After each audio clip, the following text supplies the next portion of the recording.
All right, so the next thing we have is going into the realm of comics. So comics is alive and well.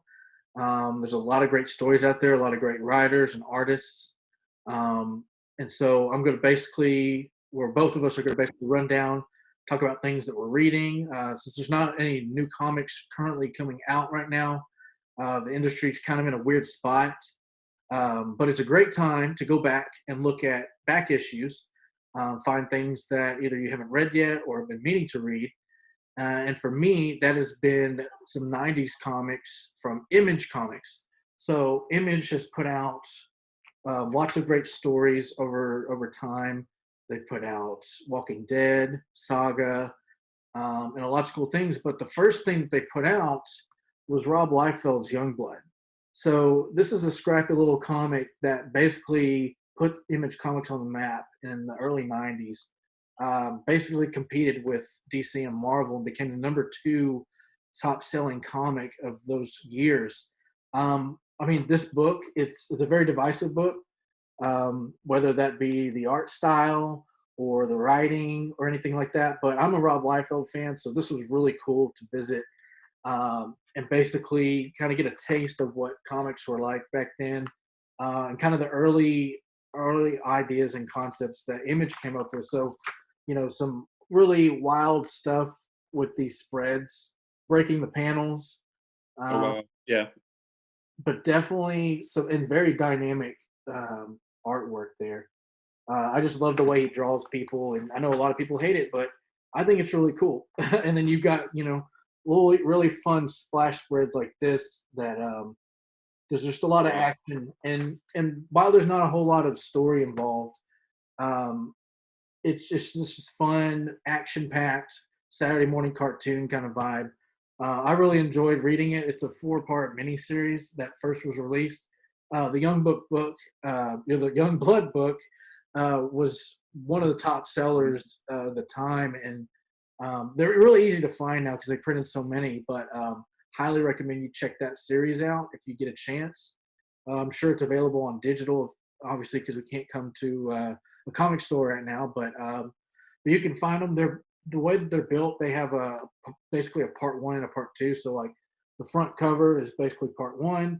Then you flip it over and you have a part two, and basically it's the two Youngblood teams. You have Youngblood home team. You have Youngblood away team.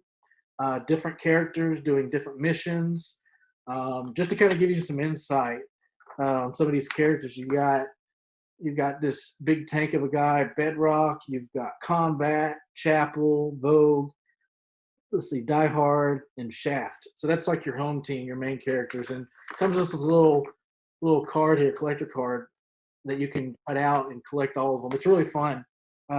They did that with the X Men in the '90s as well. So this was kind of like I said, their response to a lot of the X Force, the X Men, New Mutants, everything that was like big at the time. This was their version of it. And like I said, Image Comics, Rob Liefeld, Jim Lee, Todd Mhm. McFarlane, Eric Larson, a lot of like industry legends.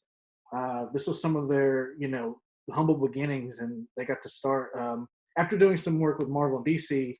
Broke out and created Image Comics, so that was really cool. Got that one. Um, Read through the first four, and then they have a zero issue that kind of gives you a little origin of the team. But after that, I plan on reading a lot of more of the '90s Image titles, such as Spawn by Todd McFarlane. You've got Savage Dragon by Eric Larson, and then many more after that. So hopefully, I can get through all those. And then another one by Image Comics that I'm hoping to get through. Right now, I only have three issues, but that's Undiscovered Country. I heard that this book could be the next Walking Dead. As soon as it picks up Wow. steam, and could be really interesting. So I was suggested to it by the guy at the Comic Short and Keith Comics, and he said that this Okay. could be something big. So I went ahead and bought the first three copies on my pull list. So definitely looking forward to read that next, and then kind of go back through my collection and see what else I need to read. So, what stands out to you with comics right now? What are you reading? What do you look forward to read? So I got a few series that come to mind. I don't have visuals like you do, but I've got first and foremost, probably my all-time favorite comic series would be the Sandman universe by Neil Gaiman. Oh yeah, Um, for those that don't know, Neil Gaiman he created the Sandman universe way back in I think it was the '90s, '80s, '90s era when comics were big. that was a good Um, time.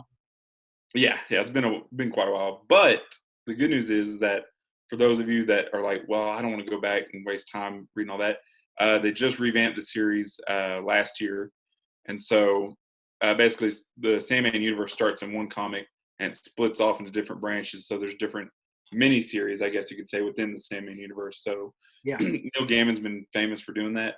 But the new series would be Lucifer, House of Whispers, Books of Magic, and The Dreaming.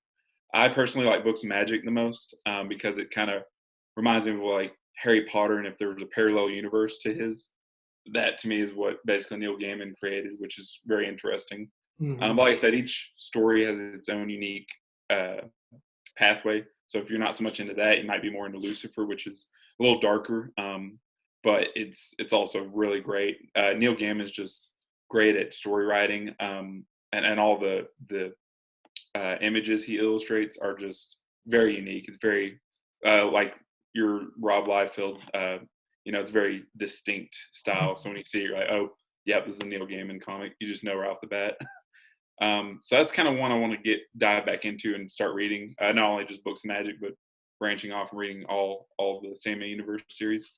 Aside from that, also they revamped the Fantastic Four series Oh yeah. last year. Yeah, No, so that's one of your favorites. yes, yeah, I love Fantastic Four. The only thing is that this new series is a lot different. Whereas the old Fantastic Four comics, people know it's them as a group, and they obviously go off and fight these just giant beasts like Godzilla type monsters, and you're Galactus. just yeah, exactly. And so, but this series doesn't really focus as much on that, which I kind of like because it's more focusing on a storyline that's going to last a lot longer. Yeah. And they also bring their kids into the picture, so Oh, that's new. yeah, so the kids are fighting with them. So I thought that was an interesting spin on it. But yeah, without Yeah, that's giving something too much they've away, never done before. I don't think. yeah, Um, no, that's never really been touched on. So I thought that was an interesting twist on it. So yeah, I'm gonna get back into that. Like I said, during quarantine, I actually kind of neglected comics, not on purpose, but been mainly focused on music and movies. But those are the two at the front of my list right now for sure that I want to check out. well, definitely, what quarantine's done is helped me kind of revamp some of my love for all the different entertainment outlets. Like you can only watch so many movies, so many TV shows until you're like, okay, I'm burnt out on that. You can only listen to so many albums until you're like, okay. So like getting back to comics has really helped me kind of find those distractions like we were talking about earlier. And so going back into my collection that I've been working on for years and just kind of saying like, hey, what have I not checked out yet? What have I still have in my queue? It's a lot of books, but now is the time, Yeah, because I know absolutely. that it's going to be harder. When we all go back to normal, that it'll be different. But it's definitely a good time to kind of revisit all your favorite entertainment outlets.